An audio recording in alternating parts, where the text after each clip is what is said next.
Hello bulls, स्वागत है आप सभी का बुल्स एंड बियर मार्केट में। आज के इस पूरे के पूरे वीडियो में हम समझने की कोशिश करेंगे कि क्या पर्सनल मेरा पोर्टफोलियो है और कहाँ तक का मैंने डाइवर्सिफिकेशन कर रखा है। ये चीज़ें पूरा का पूरा बात करेंगे, उसमें उतना डेप्थ नहीं है। आप में से ही बहुत सारे लोग बोल रहे थे कि अपने पोर्टफोलियो का वीडियो बनाओ, तो हमने बोला यार क्यों ना बनाया जाए, क्यों ना बनाया जाए। तो हमने बोला सबसे पहले क्यों ना बनाया जाए, पर हम सोचे कि बना ही देते हैं, उसमें क्या है। ठीक है जी, बनाते हैं। तो आज का वीडियो वही है। तो यहाँ हम ये दो तीन चीज़ें समझने को मिलेगा सेगमेंट वाइज कि एक तो मैं कहाँ सही रहा, मैं पर्सनल खुद, और कौन से सेगमेंट में मैंने थोड़ी गलती कर दी है।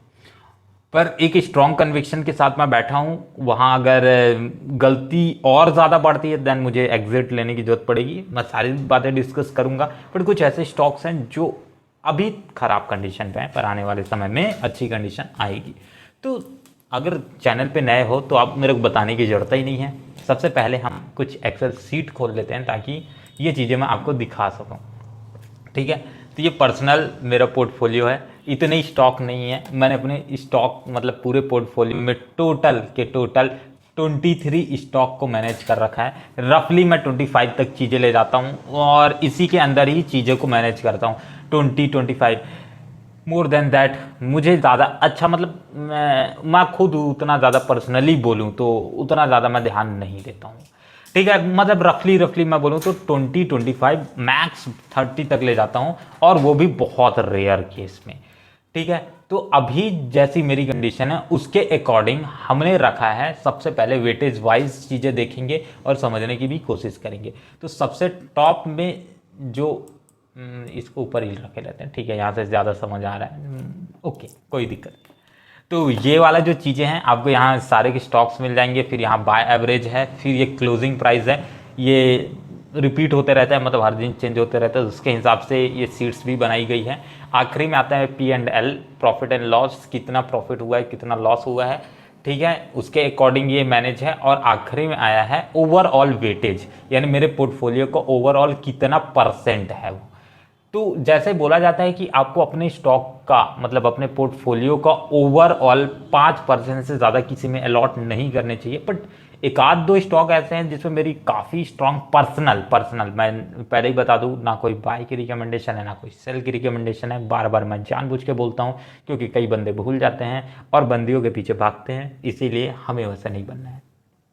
तो स्टॉक के पीछे भाग जाते हैं, दूसरों की बात के पीछे भाग जाते हैं, उसकी बात है। कनेक्ट करो यार, उल्टा सीधा नहीं।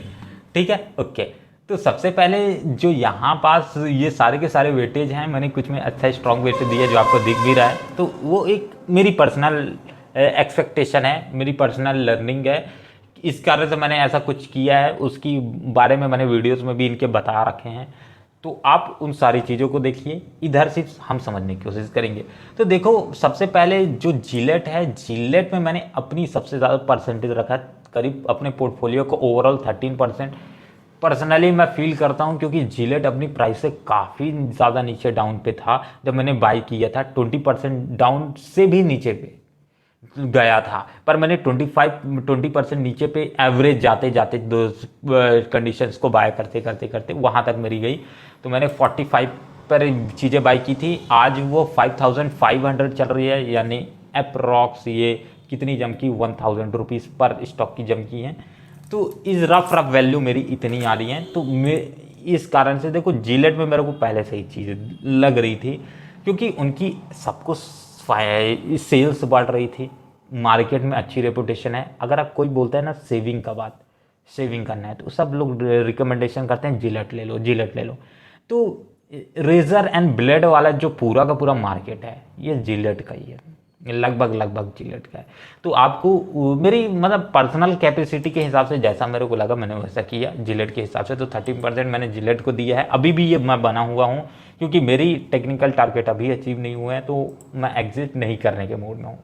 दूसरा आता है Rajesh export. Rajesh export majorly ये गोल्ड एक्सपोर्ट और मेजर एक्सपोर्ट्स पे, जेम्स एंड ज्वेलरीज एक्सपोर्ट पे पूरी तरीके से फोकस हैं। अभी के टाइम पे इनकी हाईएस्ट एवर सेल्स आई है, हाईएस्ट एवर इनकी प्रॉफिट इन्होंने रिपोर्ट किया है। और अभी मैं आपको उस पुराना एक्सेल सीट में तो रोज बार बार हर दिन अपडेट हो जाती है चीज़ें, नहीं तो मैं आपको दिखाता कि ये जो 9% का लॉस आपको दिख रहा है ना, ये अभी कितने परसेंट था जानते हो? आई थिंक सो 25 ज़्यादा परसेंट मैं बोल दे रहा हूँ, 20% तक गया था लॉस टू ओवरऑल, 21% तक ओवरऑल लॉस गया था कुछ समय पहले। बट मेरी कन्विक्शन थी कि आने नेक्स्ट क्वार्टर में यार मतलब चीज़ें इसमें, इसलिए कई लोग मैं देख रहा था कि सेल इसलिए करे दे रहे थे बहुत ज़्यादा, क्योंकि वो स्टैंड अलोन देख रहे थे। स्टैंड अलोन देखने पे इनका नेट लॉस आया था, पर कंसोलिडेटेड देखने पे जब हम देख रहे थे पूरा ओवरऑल बिजनेस का, तो वहाँ नेट हाईएस्ट एवर प्रॉफिट ही था। तो लोग स्टैंड अलोन देख करके भी उनको लग रहा था कि कंपनी तो नेट लॉस में जा रही है, बट स्टैंड अलोन थोड़ी ना देखना है, कंसोलिडेट देखना है। हमें पूरा बिजनेस से ले मतलब है, आधे एक पार्ट बिजनेस से थोड़ी ना मतलब है। तो सिर्फ एक्सपोर्ट वाले सेगमेंट को देख करके उनको लग रहा था लॉस हो रहा है, बट ओवरऑल देखें तो प्रॉफिट ही था पहले भी, अब तो और ही प्रॉफिट है। राजेक्स एक्सपोर्ट के पिछले भी प्रॉफिट है, क्योंकि गोल्ड्स के ऊपर नीचे थोड़ा प्राइस हुआ था और इनका मेजर जो सेल्स है वो गोल्ड्स से ही रिलेटेड है, तो वहाँ से कहीं कन्विक्शन आई थी। बट अभी ये 9.71% हो गई, कुछ समय पहले तो ये वेटेज घट के आई थिंक 7.9 के % तक गिर गई थी। तो वेटेज घटते रहता है ना प्राइस ऊपर नीचे होने से आपके पोर्टफोलियो का। तो एक तो ये है। दूसरी बात है कि अभी भी ये जो 13% दिख रहा है, ये 13% मैंने पर्सनल नहीं दिया है, ये आई थिंक सो 10% ही मैंने अपने पैसे का 10% दिया है, पर पोर्टफोलियो का 13% वो प्राइस के अप्राइसेस होने के कारण हो गया है। इसका भी प्राइस के राइज अभी हुआ है, जो उसके कारण ये चीज़ें हो गई है। बट अभी जब डाउन गया ना, तो मेरे पास पैसे नहीं थे, तो मेरे को मालूम था जाएगी ही जाएगी, तो मैंने बोला भैया छोड़ो, जैसा कंडीशन हो वैसा देखेंगे, जब जैसा होगा। अभी तो सब कुछ बेटर है, तो काहे मैं बेचूंगा फालतू, तो मैं बैठे रहा। अब लॉस में बेचने से तो अच्छा ये प्रॉफिट में बेचें। नेक्स्ट आता है ग्लैंड फार्मा अभी तक की सबसे मतलब जो मोस्ट वैल्यूएबल स्टॉक है, उन सभी में सबसे ज़्यादा रिटर्न यही दिया है। अभी लेटेस्टली ये कम हो गया, क्योंकि अभी मार्केट बहुत ज़्यादा वॉलेटाइल हुआ है। 5 से 6 दिन ही से वॉलेटिलिटी बढ़ गई है, नहीं तो ये रफली जो 58% आपको P&L में दिख रहा है, ये 72% चला गया था मेरे मतलब पूरा का पूरा। तो अभी फिर भी मेरे टेक्निकल टारगेट रीच नहीं हुआ है, तो मैं अभी सेल करने के मूड पे नहीं हूँ। तो अभी अगर मेरे टॉप के आप राजेश एक्सपोर्ट को देखो, जिलेट को देखो, ग्लैंड फार्मा को देखो, और इसके बाद आप टाइड वाटर ऑयल को देखो, इसके बाद हम CDSL की बात करें, वही सेंट्रल डिपॉजिट वाला है, CDSL की बात करें, CDSL का देखो ये मोनोपोली बिजनेस है, CDSL ओवरऑल पूरे सेगमेंट में मोनोपोली है। तो अगर आप मेरे रफ ऊपर के 10 स्टॉक देखोगे, यानी 10 मत देखो, 10 से ज़्यादा ही देखना पड़ेगा आपको, 12 स्टॉक। तो अगर ऊपर के 12 स्टॉक देखोगे, यानी अमर राजा बैटरी तक, तो यही मेरे पोर्टफोलियो का कितना % आ जाएंगे। आप इसके नीचे के अगर 4, 8 चाहते 12, अगर हम 15 तक चल देते हैं, चलिए 15 तक चल देते हैं, तो ये भी स्ट्रॉन्ग है, 3.28%, मोर देन इनफ है। तो अगर नीचे देखोगे 3, 6, 3 तिकाई 9, और ये 9, 9, 2, 11, 11, 2, 11, 2, 13, 13, 1, 14, 14, 15, 15, 1, 16, यानी करीब मेरे पोर्टफोलियो का देखोगे तो 15 के ऊपर स्टॉक, यानी ओवरऑल 15 स्टॉक ही मेरे पोर्टफोलियो का 80% वेटेज रखे हैं, और बाकी के जो स्टॉक्स हैं वो बहुत कम इन वैल्यू है। अगर मैं ऊपर के इन 10 स्टॉक्स को भी लूँ, तो ये 10 स्टॉक मेरे पोर्टफोलियो का ओवरऑल 60-70% वेटेज रखते हैं। जैसे यहाँ से 5, 10, 5, 15, और ये 5, 4, 20, यानी 20% 80 में माइनस कर दोगे तो कितने बच रहे? 60%। वही तो 70% मैं बोल रहा हूँ कि 70% मेरे ऊपर के 10 स्टॉक्स में लगे हुए हैं यहाँ तक की वैल्यूज़ में, और बाकी की अच्छा ये स्क्रिप्ट को भी नंबर 1 ले लिया है, ठीक है, तो अपन ये इसको भी गिनना पड़ेगा। तो ये थोड़ी सी ये इस सीरियल नंबर में थोड़ी डिस्टर्बेंस है यहाँ पास, इसको थोड़ा सा ध्यान रख लेंगे। तो ओवरऑल यहाँ पास से 10 स्टॉक्स में ही मेरी 60-70% होल्डिंग है, बाकी की जो बचे स्टॉक्स उसमें रफ 30% की होल्डिंग मैंने बना रखी है। तो एक तो ये हो गई। अभी भी देखोगे तो कई स्टॉक्स ऐसे हैं जो लॉस पे है, जैसे राजेश एक्सपोर्ट मैंने खुद समझाया, पर मेरी कन्विक्शन है जाना है तो जाए, ठीक है। पर ये अब मैं ऐसा कोई रिकमेंडेशन नहीं दे रहा हूँ कि आपको ये ही खरीदना है, नहीं, ये सिर्फ मैं अपना पॉइंट ऑफ व्यू दे रहा हूँ कि किस कारण से लोगों का सेंटीमेंट डिस्टर्ब हुआ था, अभी किस कारण से सेंटीमेंट वापस आ रहा है। क्योंकि चीज़ें एक्सपोर्ट्स बढ़ रहे हैं, अब गोल्ड के प्राइस भी इम्प्रूव हो रहे हैं, तो इनके मार्जिन भी इम्प्रूव हो रहे हैं। तो ओवरऑल जब सारी चीज़ें इम्प्रूव हो रही हैं, सेल्स बढ़ रही हैं, हाईएस्ट एवर सेल्स है, ठीक है, तो इनका भी तो फ़ायदा ही होगा। अब ध्यान से देखो, नेक्स्ट आता है कि CDSL के बाद उज्जीवन स्मॉल फाइनेंशियल सर्विस। ये मैंने पर्सनली बस एक कारण के कारण लिया था कि मेरे को याद नहीं है कि कितना स्टॉक मिलेगा, कि अगर आपके पास सर्विस के शेयर्स हैं, उज्जीवन फाइनेंशियल सर्विस के शेयर्स हैं, तो आपको उज्जीवन स्मॉल फाइनेंशियल बैंक के केस से, क्योंकि उज्जीवन फाइनेंशियल सर्विस और उज्जीवन स्मॉल फाइनेंस बैंक ये दोनों का मर्जर होने वाला है। अब जब उज्जीवन फाइनेंशियल सर्विस के जिसके पास शेयर्स होंगे, उसके बैंक के आई थिंक सो ज़्यादा ही शेयर्स मिल रहे थे। हाँ, वही कुछ रफ ज़्यादा वैल्यू आ रही थी, 405 रुपये का शेयर था उसका, शायद आई थिंक सो थोड़ा सस्ता शेयर है, मतलब उज्जीवन फाइनेंस, तो रफ ज़्यादा ही हो रहा था कुछ वैल्यू, तो मैंने उस चक्कर में पूरा का पूरा इसको ले लिया था। तो मैंने देखा कि अगर मैं अभी इस प्राइस पे, यानी 400 प्राइस वाली, यानी 400 रुपये वाले रेंज पे अगर बाय करता हूँ इस चीज़ों को, तो जब तक इनका मर्जर कंप्लीट होगा, ठीक है, तो वहाँ पास मेरे पास दो ऑप्शंस आ जाएंगी।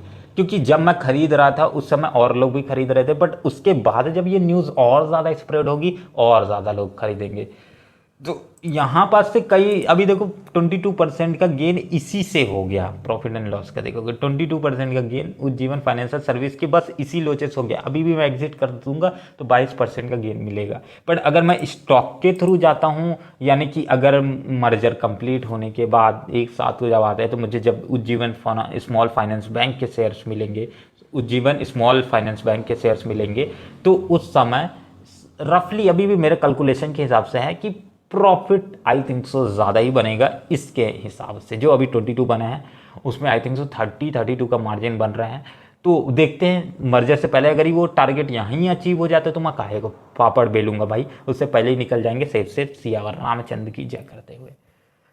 तो एक तो ये है। इसके बाद आती है आपकी, मैं टाइड वाटर ऑयल की बातें नहीं करूँगा क्योंकि रफली अभी मैं उसके मूड में नहीं हूँ। अच्छा खासा है, मैं टाइड वाटर ऑयल से कुछ ही दिनों में एग्जिट लेने वाला हूँ, तो इसकी बातें अभी नहीं कर रही, सजेशन ही नहीं देना चाह रहा था, ठीक है।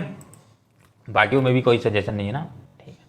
अच्छा, नेक्स्ट आता है इंडिगो पेंट लिमिटेड। अभी इंडिगो पेंट लिमिटेड में देखोगे तो कुछ समय पहले ये थोड़ा प्रॉफिट में था, बट अभी एशियन पेंट का मार्केट पिट रहा, कैंसाई नैरोलेक का मार्केट पिट रहा, बर्जर का पेंट मार्केट पिट रहा, केमिकल सेक्टर का मार्केट पिट रहा।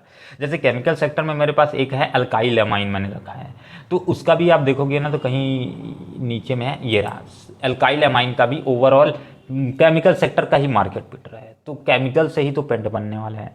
तो ओवरऑल इसका भी पूरा एक इम्पैक्ट पड़ा आपके इंडिगो पेंट्स में, तो उसका एक आपको यहाँ देखने को मिल रहा है। तो इसके कारण इंडिगो पेंट्स की भी बैंड बजी। बाकी इंडिगो पेंट्स के सेल्स ठीक ठाक आए हैं क्वार्टरली बेसिस पे, तो अभी ठीक है, आने वाले टाइम पे निकलते हैं। तो अभी तो बनना ही है, इसमें बने ही रहना है क्योंकि अच्छी खासी मैंने वेटेज भी दी है अपने पोर्टफोलियो का। इसके बाद लक्स इंडस्ट्री में मेरा पर्सनल फीलिंग है कि आने वाले टाइम्स में, अभी इस क्वार्टर में इनके मार्जिन्स काफ़ी डिप हो गए हैं, सेल्स डिप हो गई है, नेट प्रॉफिट डिप हो गया है, बट अभी भी नेट प्रॉफिट कंपनी है। कहीं ना कहीं दिक्कत है इसकी, मैं खुद पर्सनली स्टडी कर रहा हूँ, तो देखो कहीं ना कहीं आई थिंक सो कि इनकी सेल्स में और मार्केटिंग में कहीं लोचा हुआ है, और हो सकता है कि लोकल प्लेयर्स जो हैं इनके मार्केट का कुछ परसेंटेज ले गए होंगे, बट अभी भी लक्स इंडस्ट्री की अभी मार्केट वैल्यू है।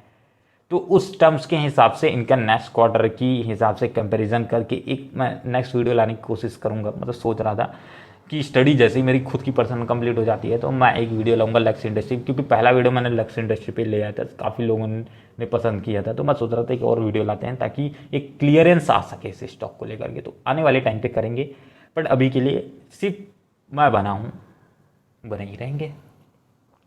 कैंपस एक्टिव लिमिटेड, तो पर्सनली ये वाला कैंपस में मैंने अभी कुछ समय पहले अपने स्टेक्स और बढ़ाए थे, क्योंकि ये नीचे वाले रेंज को, मतलब टेक्निकल के बेसिस पे बहुत ज़्यादा नीचे डिप कर चुका है। आने वाले देखो दूसरे कैंपस के ऊपर मैंने एक वीडियो भी बनाया था, आई थिंक सो 100% ऊपर प्लस गेन का। तो वहाँ पर आप उस वीडियो को देख उस वीडियो को जा कर के सजेस्ट कर सकते हो। ये रहा कैंपस एक्टिव वेयर का 112% गेन वाली अपॉर्चुनिटी का।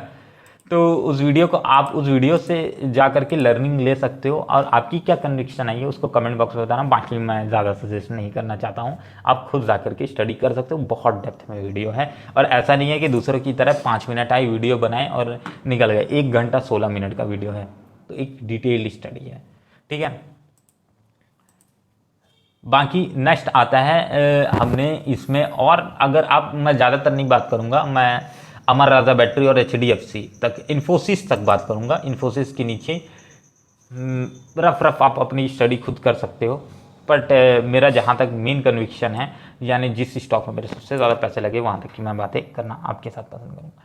तो कैंपस की वीडियो आप देख सकते हो। अदानी विलमार देखो बहुत ही सिस्टमेटिक कंपनी है।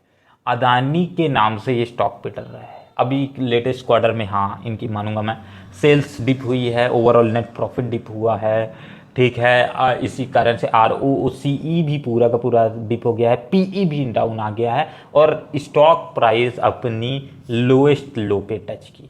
मतलब सिंपल सी बात करें तो जिस प्राइस पे इसने मार्केट में इंटर किया था, यानी 1 साल पहले जब इसका IPO आया था, उस प्राइस के पास पहुंच गई है। बट अदानी विलमार में मेरा पर्सनल कन्विक्शन है कि अदानी का क्या लेना देना, बट यहाँ पास ये कंपनी अच्छी है, ठीक है। अब ये अदानी की ओवरऑल कंपनी होती, लोग ऐसा बोलते हैं अदानी, तो अदानी की ओवरऑल कंपनी होती तो आपको सोचना था। इसमें विलमार भी का भी 50% स्टेक है, तो 2 कंपनी का एक ज्वाइंट वेंचर है। तो ऐसे कि वो सिंगापुर वाली जो विलमार है वो ऐसी पागल कंपनी नहीं है कि ये अदानी कुछ भी करे तो वो सहन कर लेगी, नहीं। तो एक कन्विक्शन है भाई, और इनके ब्रांड वैल्यू है, अदानी इसके प्रोडक्ट्स की ब्रांड वैल्यू है, ठीक है। आप तेल लेने जाओगे तो इन्हीं के ही थ्रू जाते हैं भाई, तो मैं ज़्यादा से बात नहीं करूँगा, पर आप खुद समझदार हो, आपको स्टडी खुद करनी है इसकी। हाँ, पर अभी बहुत रिस्क है, मतलब जिस तरीके से मार्केट वॉलेटाइल कर रहा है नेचर, उसके हिसाब से। अमर राजा बैटरी लेटेस्ट अभी इसका वीडियो आया है यार, जा करके देखो। और अभी मैं अपलोड नहीं किया हूँ, मतलब वीडियो बनाते इसके बाद जस्ट अपलोड ही करूँगा। तो वहाँ पर से कि स्ट्रॉन्ग कन्विक्शन के साथ चीज़ों को मैंने समझाने की कोशिश की है, बट हाँ इस पर मैं सोच रहा हूँ भाई अपने स्टेक्स और बढ़ाने की, तो ठीक है देखते हैं। ईचर मोटर्स लिमिटेड की अगर बात करें तो व्हीकल इंडस्ट्रीज को देखते हुए, इनकी प्रॉफिट, इनकी सेल्स को देखते हुए मैंने इस मार्केट में इंटर किया था, बट एक इसकी रिवाइज एडिशन करना ज़रूरी है। मतलब अभी तक जो इनका लेटेस्ट क्वार्टर आया है उसके हिसाब से मैंने अभी पढ़ाई नहीं की है, तो नो कमेंट। HDFC लेटेस्ट इसका वीडियो मैंने बनाया था, ठीक है। लेटेस्ट कुछ ही समय पहले, 2 वीक्स पहले इसका वीडियो आया था, तो आप उस वीडियो को भी सजेस्ट कर सकते हो अपनी बेसिक को समझने के लिए, तो आप जा कर के इस वीडियो को देख सकते हो। बाकी अभी भी इसमें समझाने की मेरी जरूरत नहीं है क्योंकि इसका वीडियो अवेलेबल है, ठीक है। HDFC देखो बैंकिंग सेक्टर ही गिर रहा है, तो इसके कारण HDFC भी पिट रहा है। मैं देखो बुल्स मार्केट में हमेशा चीज़ें, एक छोटी भी न्यूज़ आती है ना, तो वो बहुत बड़ा इम्पैक्ट डालती है। कुछ ही समय पे इम्पैक्ट डालती है, फिर पॉजिटिव से ऊपर जाती है, फिर कुछ ही समय पे एक खराब न्यूज़ आती है, फिर पॉजिटिव।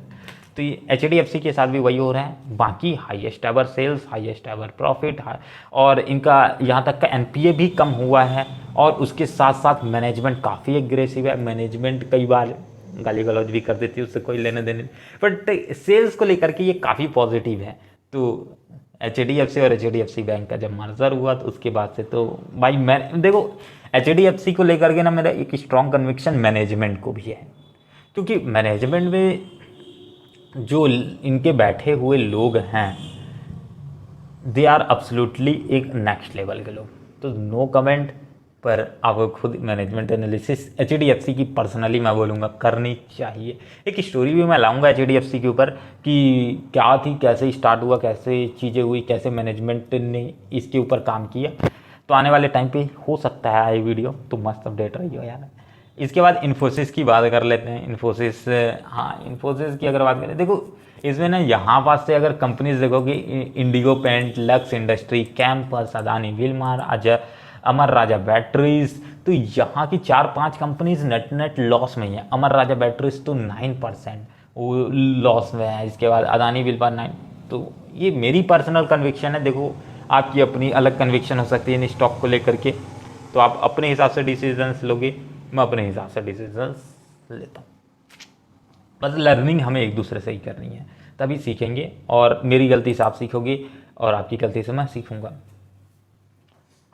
तो एक तो आता है इन्फोसिस बस आने वाले टाइम पे इंडिया की जो सबसे ज़्यादा, मैंने ऐसा सेक्टर जो इंडिया की ग्रोथ में सबसे ज़्यादा कंट्रीब्यूशन किया है, दैट्स आईटी सेक्टर।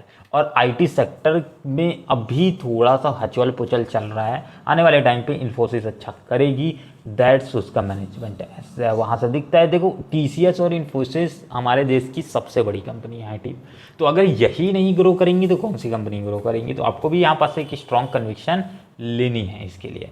बाकी आप अपनी स्टडी यहीं से करोगे। नेक्स्ट लेटेस्ट क्वार्टरली रिजल्ट्स अभी मैंने स्टडी नहीं किए हैं, तो जैसे ही नेक्स्ट कुछ समय में अगर वो रिज़ल्ट भी मैं जाता हूँ और स्टडी करते हैं क्या रीज़न है, तो वहाँ पर से चीज़ें समझ आएगी। बट इन्फोसिस नेट मैं काफ़ी डाउन पे मैंने लिया था 1308 पे, जब उस समय ये अमेरिका में न्यूज़ आई थी। इन्फोसिस के दो है ना, एक अमेरिका, मतलब वो अमेरिका वाला बोलता हूँ, एक फॉरेन वाला है। वहाँ पास से 20% मार्केट को गिराया गया था। फिर यहाँ पास इंडिया की भी मार्केट 20% गिरी। तो क्योंकि ये दो जगह लिस्टेड है इन्फोसिस, तो इंडिया की जो एनएससी और बीएससी में लिस्टेड इन्फोसिस है, वहाँ पास 20% का नेट फॉल आया था, तो मैंने उसी समय पे इंटर कर लिया था इसमें। तो अभी तो नेट प्रॉफिट में ही है बट अभी जितना प्रॉफिट दी थी उस पर से ये 10 to 12% हो गई थी। पर मुझे मतलब जो मेरा टेक्निकल टारगेट है अभी वो अचीव नहीं हुआ, तो अभी तो मैं बने ही रहने वाला हूँ। तो टेक्निकल टारगेट मैं आपको नहीं बता रहा हूँ, आपको उसके लिए वीडियो से ही देखना पड़ेगा। बाकी आप इसके नीचे चिट्टुर मुट्टुर और स्टॉक्स हैं, उनकी स्टडी खुद कर सकते हो यहाँ पास से। बाकी बजाज फाइनेंस सीवर से अभी शायद कुछ समय में मैं एग्जिट ले लूँ, क्योंकि हाँ अभी ग्रोथ तो आएगी इसमें, ऐसा कोई नहीं है। बट ये स्टॉक है, मतलब ऐसे स्टॉक्स हैं उसमें मैं एग्जिट लेने की सोच रहा हूँ। उमा एक्सपोर्ट, ये मेरी मम्मी का नाम है, उमा पटेल तो जब मैं शुरू में मार्केट में आया था ना, तो उस समय इसका आईपीओ आया था। आईपीओ मैंने अप्लाई किया था, वहाँ पास से मेरे को स्टॉक नहीं मिला था। अब स्टॉक नहीं मिला था तो मैंने फिर स्टॉक जब लिस्टिंग पे हुआ, लिस्टिंग के बाद मैंने ले लिया। अब उस समय ना मतलब इतनी वेल अंडरस्टैंडिंग नहीं थी मेरी मार्केट को लेकर के, ठीक है। तो ले लिया था फ्लो में भाई, कि बस अपनी मम्मी के नाम से मैंने ले लिया था, मेरा कोई लेना देना नहीं था। उमा मेरे मम्मी का नाम है, तो मैंने बस ले लिया था। उस सेंटीमेंट के हिसाब से अभी भी मैं इस स्टॉक में बना, मगर मैंने बहुत मतलब रेयरली बहुत ही कम कर दिया है। और इस स्टॉक को मैंने रखा भी इसलिए है क्योंकि ये नेट 43% लॉस मेरे को दिखाता है। और जब मेरे को नेट 43% लॉस दिखाता है ना, तो मैं अपने पोर्टफोलियो में जाकर के खुद को देखता हूँ कि सेंटीमेंट में आकर के कोई भी स्टॉक को नहीं होल्ड करना है और ना ही होल्ड करके बैठना है। तो बहुत कम पैसे लगे, बहुत ही कम पैसे लगे, 0.34% लगे हुए हैं बस पैसे। बस मैंने इसको रखा हुआ है देखने के लिए कि गलती बार बार देखने से याद रहती है। तो इस कारण से अब मैं इसको life time I don't think so कि मैं कभी बेचने वाला हूँ, मैं रखे ही रहने वाला हूँ। और ये हमेशा जब मेरा पोर्टफोलियो बढ़ते जाएगा तो ये बहुत छोटी सी वैल्यू दिखेगी, बट वो मेरी याद के लिए है कि गलती नहीं करना है। तो ये है पूरा का पूरा मेरी स्ट्रॉन्ग कन्विक्शन के हिसाब से मेरा पोर्टफोलियो। बट आपने डिसीजंस अपने हिसाब से लेना है। बस यहाँ से मैंने पोर्टफोलियो दिखाने का बस एक ही कारण था कि काफ़ी लोग बोल रहे थे कि पोर्टफोलियो का वीडियो बनाओ, इसलिए अपन ने बनाया। बट मेरी यहाँ कोई बाय या सेल करने की अभी भी बोलूँगा रिकमेंडेशन नहीं है। तो यहाँ सिर्फ लर्निंग का कारण था कि मैं आपको दिखाना चाहता था कि व्हाट आर दी लर्निंग्स जो आप इस वीडियो से ले सकते हो और अपने पोर्टफोलियो पे लगा सकते हो। और मैंने जो गलती किया है उन गलतियों से आप सीख सकते हो। अब देखो जो यहाँ पास जैसे मेरे स्टॉक्स में से जो चीज़ें लॉस में जा रही हैं उनका ओवरऑल सेक्टर फॉल है, इसीलिए कंपनी ने ऐसा किया। जैसे केमिकल इंडस्ट्री में अल्काइल एमाइंस की बात करें तो इनके जो केमिकल डेरिवेटिव्स हैं उनके प्राइस बढ़ चुके हैं। अभी क्रूड ऑयल, केमिकल्स में ज़्यादातर क्रूड ऑयल का भी इंपॉर्टेंट रोल होता है। आप यहाँ पर से देखोगे इंडिगो पेंट जो मैंने रखा है, इंडिगो पेंट में भी आप एक चीज़ देखो, मेजरली चीज़ें काम करती हैं क्रूड ऑयल से, क्योंकि पेंट इंडस्ट्री में मेजर पेंट को बनाने के लिए क्रूड ऑयल का इस्तेमाल होता है। ठीक है, तो कहीं ना कहीं क्रूड ऑयल आज लाइफ टाइम हाई टच कर रहा है, लाइफ टाइम हाई वापस टच करने की अगर जा रहा है, तो कहीं ना कहीं सेंटीमेंट्स खराब हो रहे हैं, और सेंटीमेंट्स खराब होने के कारण ये सारी चीज़ें हो रही हैं। तो ये चीज़ें आपने समझना है, हमने जितनी चीज़ें समझाने की कोशिश की मैंने समझा दी।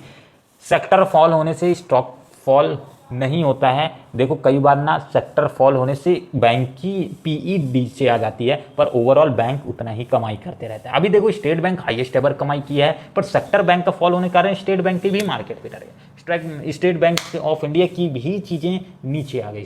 तो क्यों आई ऐसा, एचडीएफसी में क्यों आई? क्योंकि सेक्टर फॉल है तो इम्पैक्ट तो उसके ऊपर भी पड़ेगा। तो जब बोलते हैं ना कि जब खुदा ही चीज़ें ख़राब चल रही हों तो पूरा का पूरा चीज़ें निपटा देती हैं।